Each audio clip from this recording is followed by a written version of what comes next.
এখন 10 নম্বর অঙ্ক করে দেব। এটা হলো এসএসসি 2024 শিক্ষার্থীদের বীজগণিতের 3.3 এর আমি এখন 10 নম্বর অঙ্কটা করে দেব। 10 নম্বর অঙ্কটা বলা আছে যে x⁴ plus x square minus 20। এখন এই যে x স্কয়ারের সহগ এখানে কত আছে? 1 আছে। এই যে x স্কয়ারের সহগ এখানে কত আছে? 1 আছে।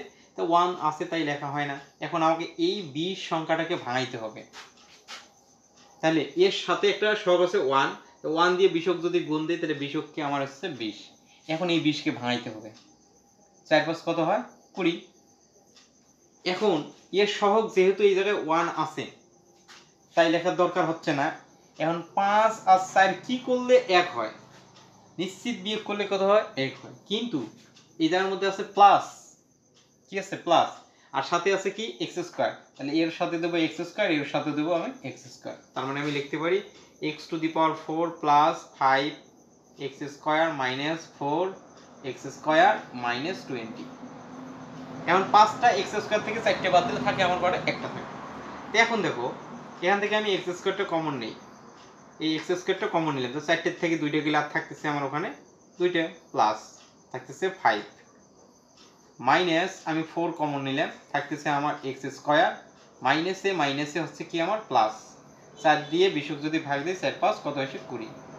এখন আমার 2টা মিলে একটা নিতে হবে।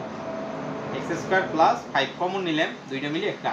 এখন থাকতেছে x স্কয়ার মাইনাস 4। কিন্তু দেখো x স্কয়ার প্লাস 5 ঠিক আছে, এটাকে আবার একটা সূত্র অ্যাপ্লাই করা যায়, x স্কয়ার মাইনাস 2 এর উপর স্কয়ার। আমরা একটা সূত্র জানি যে a স্কয়ার মাইনাস b স্কয়ারের সূত্র কি জানি? a plus b into a minus b।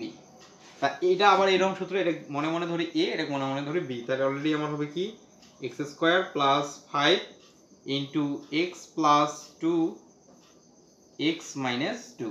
এটা হলো আমার কাঙ্ক্ষিত উত্তর। আশা করি এই অঙ্কটাও বুঝেছো।